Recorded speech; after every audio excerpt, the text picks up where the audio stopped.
Allow me to kindly recognize them, and I'll start with my sister, Governor Susan Kihika, the governor for Nakuru County, who is here with us. Thank you, Governor. And then I'll go to my brother, Sakaja, Johnstone Sakaja, the governor of the great county of Nairobi. And then we have the governor of the county where we are, Governor Kimani WAMATANGI. And President William Ruto is facing a storm in the Mount Kenya region, a place that once stood firmly behind him, the burial of Isaac Ichungwa. The father of National Assembly Majority Leader Kimani Ichungwa exposed just how divided the region has become. The ceremony, which was expected to be a unifying event, turned into a clear show of political defiance, despite the presence of top national leaders, including Deputy President Kithure Kindiki, Prime Cabinet Secretary Musalia Mudavadi, and National Assembly Speaker Moses Wetangula. The absence of key Mount Kenya governors told a bigger story.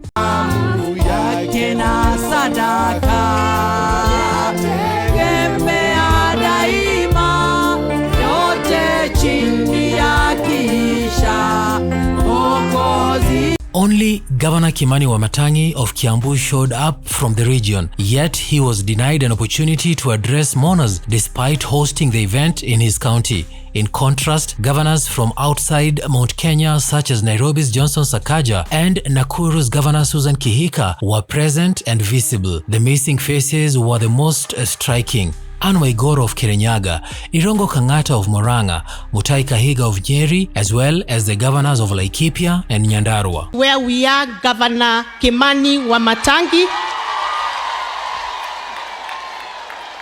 And I want to say thank you to all of them for coming here today to condole. For leaders who were elected under Ruto's United Democratic Alliance, their absence was not just accidental. It was calculated, a deliberate signal to both Ruto and the people of Mount Kenya that the bond between the region and the president is weakening. You know, Your Excellency, the last formation of opposition in this country is us. Mimi ni mtu opposition. Lakini siku hizi juu nimeona syllabus imekimbia haraka sana. And you know, we are major stakeholders in opposition. We have not even handed over properly. But syllabus inakimbia. Unajua wakati yetu, kama next year December, ndio tunafungua maneno ya matusi. Next year December. Sio sahi. 1 year to the election. Ndio tuna The politics of Mount Kenya shifted sharply after the impeachment of former Deputy President Rigathi Gachagua. Once seen as a stumbling block to Ruto's consolidation of power in the region, Gachagua has since turned into the rallying figure for many who feel the Mount Kenya has been sidelined. His fall from government has been framed as betrayal, and he has used it to build sympathy and grassroots support. The burial showed just how effective that strategy has become. Ruto, who once commanded overflowing crowd in central Kenya, is no longer assured of the same reception. The snub by the governors has raised questions about whether he still enjoys the loyalty of leaders who rode into office on his ticket. Even more worrying for him is the mood on the ground. Ordinary residents are increasingly skeptical about his promises, pointing to high taxes, rising cost of living, and the sense that Mount Kenya has lost its bargaining power under his rule.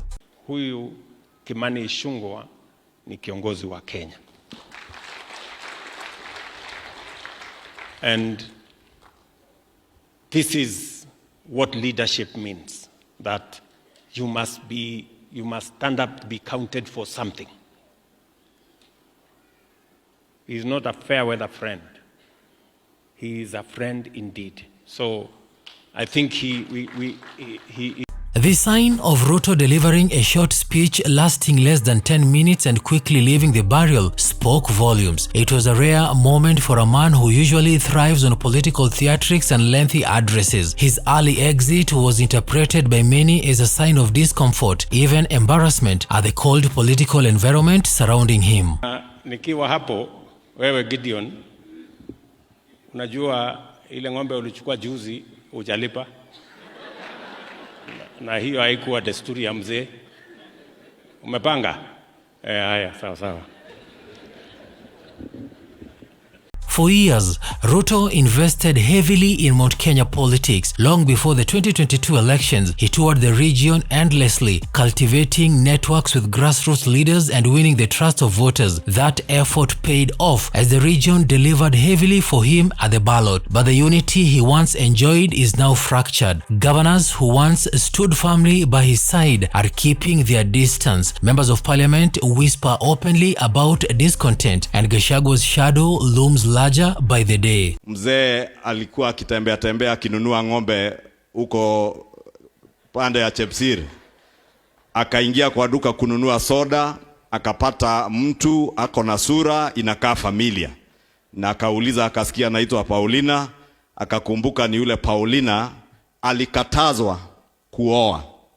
Na alikatazwa sababu iko mtu alisema kwa familia ya kuwa hawezi kubali mtoto wao aolewe na Mkikuyu, na wengine pande ya mzee wakasema hawezi kubali kijana wao aoe dada kutoka. The burial was not just about Ichungwa's father. It became a stage where silence spoke louder than words. The missing governors reminded the public that political loyalty in Kenya is fluid. They reminded Ruto that central Kenya's support cannot be taken for granted, no matter how strong it once appeared. Leo rais wa Kenya yuko hapa, naibu wa rais wa Kenya yuko hapa, mawaziri wako hapa, governors wako hapa, kumaanisha ya kwamba kwa bidii, kujituma, kujitolea, kujiamini inawezekana.